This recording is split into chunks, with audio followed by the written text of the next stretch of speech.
Halo teman-teman, jumpa lagi dengan saya dengan Nyoman. Nah, kali ini kami sedikit ingin sharing apa alasan saya memilih Suzuki V-Strom 250 SX, teman-teman. Nah, kali ini kami dalam perjalanan di sepanjang JLS di daerah Wonosari, Gunung Kidul, Yogyakarta.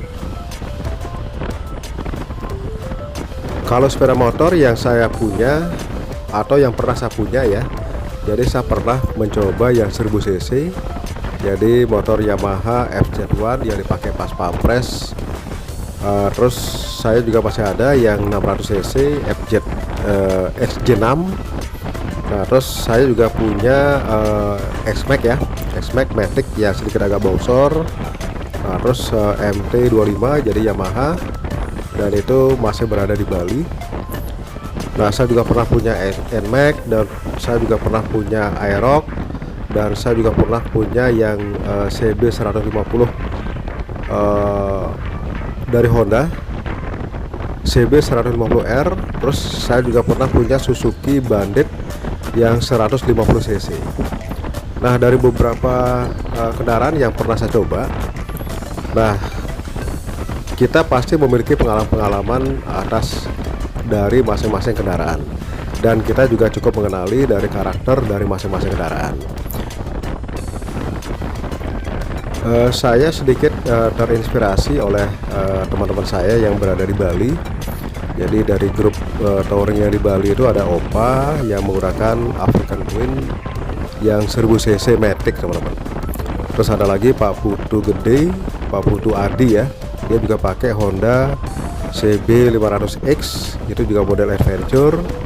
Dan beberapa teman-teman komunitas yang di MT25 kayak Gus D, terus Om Adit dan lain sebagainya. Nah, terus di tempat saya di kantor itu juga ada namanya Mas Ari, dia juga pakai Honda CB 150X yang model adventure. Dan beberapa kali kami diskusi, memang pada saat awalnya kami sempat ingin membeli yang Honda 150X karena model adventure, jadi saya yakin ini motor yang nyaman dipakai. Nah, kembali lagi mengenai karakter saya berkendara dan kendaraan-kendaraan yang selama ini saya nyaman saya pakai. Jadi yang paling bertahan lama itu adalah Yamaha MT25. Jadi pada saat saya pakai ke Malang, Yamaha MT25 ada dua, terus ada R25, dan itu sangat puas kalau saya pakai ya.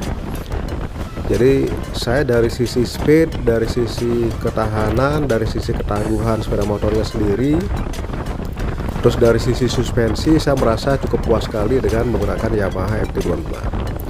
Nah, saat ini saya sudah mencoba Suzuki ya yang model adventure, jadi V-Strom 250 SX ini. Teman saya jadi Mas Hari, jadi dia bilang kalau Pak Nyoman pakai ini, saya yakin pasti akan nyaman sekali. Setelah saya coba bandingkan ya, jadi karena saya udah coba pakai selama 2 bulan, ternyata memang benar, teman-teman. Jadi kemarin itu kami sempat pakai sejauh 180 km, PP ya. Nah, itu sama sekali tidak merasakan capek, teman-teman. Dan kalau saya bandingkan, kalau misalnya motor touring ya, jadi kayak X-Max itu saya juga pernah pakai ke Pacitan kalau tidak salah 2 kali, terus ke Pantai Suwuk itu ya di arah barat, itu memang nyaman dipakai. Cuman pada saat tikungan atau cornering ya, nah dia tidak bisa selincah motor lagi. Nah, terus manakala di saat jalan yang kurang bagus atau jalan keriting gitu ya, jadi kalau pakai X-Max kita juga tidak begitu nyaman. Nah, kalau misalnya pakai adventure ini, dalam bayangan saya itu pasti akan bisa dilibas dengan baik. Artinya suspensinya juga cukup baik, dan kami sebagai pengendara pasti tidak akan merasakan hentakan yang begitu keras. Nah, ternyata benar ya teman-teman. Jadi setelah saya pakai selama 2 bulan ini, ternyata apa yang menjadi pemikiran saya atau mungkin menjadi bayangan saya mengenai Suzuki V-Strom 250 SX ini ternyata memang benar, teman-teman. Jadi itulah alasan saya membeli Suzuki Freedom 250 SI. Nah selanjutnya juga, jadi setelah saya melihat pameran pada saat di Gias, walaupun saya tidak sana ya, tapi saya melihat di YouTube yang diulas oleh beberapa YouTuber, dan ternyata Suzuki mengeluarkan produk ini. Setelah saya melihat sekilas, oh ternyata ini bagus sekali di modelnya, dan harga juga paling terjangkau teman-teman dibandingkan Versys, dibandingkan KTM. Mereka juga mengeluarkan yang 250 cc, terus ada lagi yang CRF Rally yang 250 cc, terus ada lagi yang BMW yang 310S. Nah ini termasuk harga yang paling murah, tapi saya pernah mengalami atau mencoba menggunakan Suzuki 150 Bandit itu. Ternyata di kecepatan di atas 120 sampai dengan 130 itu saya merasakan aerodinamisnya sangat bagus sekali teman-teman. Jadi beda dengan saya pernah juga punya Yamaha yang lain ya, yang 155 cc, pernah saya pakai EXR, terus juga MT-15. Saya bandingkan beda. Jadi dari sisi aerodinamis kita merasa di kecepatan tinggi anteng, jadi tidak ada getaran, terus tidak ada merasa kita, jadi tetap antep gitu kita pakai. Nah dari sana saya melihat bahwa oh ini Suzuki produknya sebenarnya bagus gitu, cuman memang tidak begitu laku di Indonesia.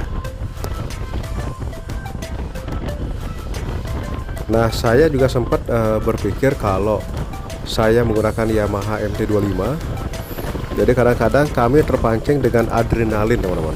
Jadi kadang-kadang kecepatan yang begitu tinggi, bisa sampai dengan menembus 160 km per jam. Nah kalau misalnya kita kecepatan tinggi, pasti fokus dan energi kita juga cukup terkuras pada saat itu.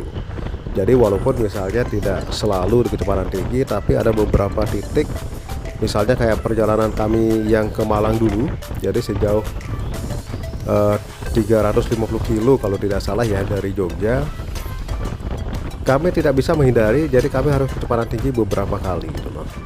Nah kalau misalnya kita bandingkan aja, jadi kalau saya menggunakan model adventure ya seperti Suzuki yang saya pakai ini, nah itu dalam jarak waktu yang cukup panjang, saya yakin sekali tidak melelahkan kalau pakai motor seperti ini. Karena apa? Karena kita menggunakan motor ini dengan santai juga nyaman. Kecepatan tinggi kita bukan mencari speed teman-teman. Nah kecepatan yang paling nyaman kalau menurut saya dipakai motor ini di angka 80, 100 dan sampai dengan maksimal 120 km per jam. Artinya itu kecepatan yang bisa kita pertahankan dalam jangka waktu yang cukup panjang. Nah ini yang menjadi pemikiran saya secara logika aja ya teman-teman. Kita bisa melihat perbandingan antara motor sport, motor naked, dan motor adventure. Karena dari sisi suspensi, dari posisi riding, dari dari aerodinamis itu juga berbeda dari berbagai bermacam-macam kendaraan. Sebetulnya sebagai acuan kita, jadi kita menggunakan kendaraan itu apakah nyaman dipakai. Nah itu bisa kita uji dengan menggunakan dalam jarak waktu yang cukup jauh teman-teman. Jadi misalnya kita pakai misalnya sampai dengan 100 kilo, 200 kilo, 500 kilo, apalagi bahkan sampai dengan 1000 kilo. Nah sepanjang kita menggunakan kendaraan itu sampai dengan selesai, artinya sampai dengan finish, dan kita merasakan tidak begitu lelah. Kalau istilah saya, jadi kita menggunakan kendaraan itu kita tidak terintimidasi oleh motornya itu sendiri, dan kita tidak begitu lelah menggunakan kendaraan karena menurut saya yang cukup nyaman. Nah inilah menjadi pilihan motor yang hendaknya kita pakai buat touring jarak jauh. Nah kalau saya, jadi dengan usia yang 51 jalan, mungkin akan berbeda dengan usia dari teman-teman yang misalnya jadi usia 20-an, 30-an. Nah itu mungkin secara fisik pasti akan jauh lebih secara fisik lebih kuat. Nah sehingga mungkin motor apapun buat mereka yang mereka merasa nyaman pasti tetap bertahan gitu loh. Nah karena dari pengalaman saya pribadi aja, jadi saya juga sangat suka sekali dengan roda 2. Jadi kami menggunakan motor itu dari sejak SMA ya. Dan kami juga pernah PP dari Jogja ke Bali, dan 2 kali PP, dan beberapa sepeda motor yang pernah saya punya. Vespa pun saya dulu juga pernah pakai pada saat SMA. Nah, sampai dengan hari ini saya bisa sedikit memberikan gambaran aja. Jadi beberapa motor memiliki karakter yang berbeda-beda.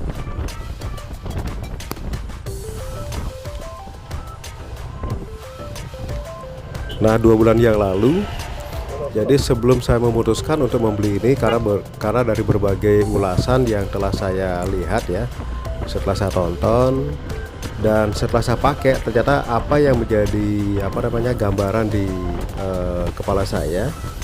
Jadi ternyata motor yang ini, dulunya saya berpikir bahwa ini motor secara posisi riding cukup nyaman, terus dari suspensi juga cukup baik meredam, walaupun tidak baik digunakan atau tidak pas digunakan di jalan off-road, teman-teman. Nah, terus dari sisi ketinggian jok memang lebih tinggi sedikit, tapi saat ini saya merasa cukup nyaman-nyaman saja saya pakai. Terus dari sisi joknya itu sendiri, itu juga cukup empuk, cukup lebar ya. Nah, sehingga bisa menopang pantat kita dengan cukup baik. Nah, jadi itulah alasan saya di awal memilih Suzuki V-Strom 250 SX, dan ternyata setelah saya pakai hampir sama. Jadi apa yang menjadi di bayangan saya dengan kenyataan yang setelah saya pakai 2 bulan ini ternyata benar, teman-teman. Nah, sehingga mungkin itu yang menjadi sedikit tambahan buat saya pribadi, dan teman-teman yang bisa sedikit kami sharingkan. Jadi kenapa alasan saya memilih Suzuki V-Strom 250 SX model adventure ini. Jadi mungkin demikian ya teman-teman yang bisa sedikit kami sharingkan kali ini. Jadi mudah-mudahan berguna buat saya pribadi dan teman-teman semua. Lain waktu kita jumpa lagi. Salam safety riding.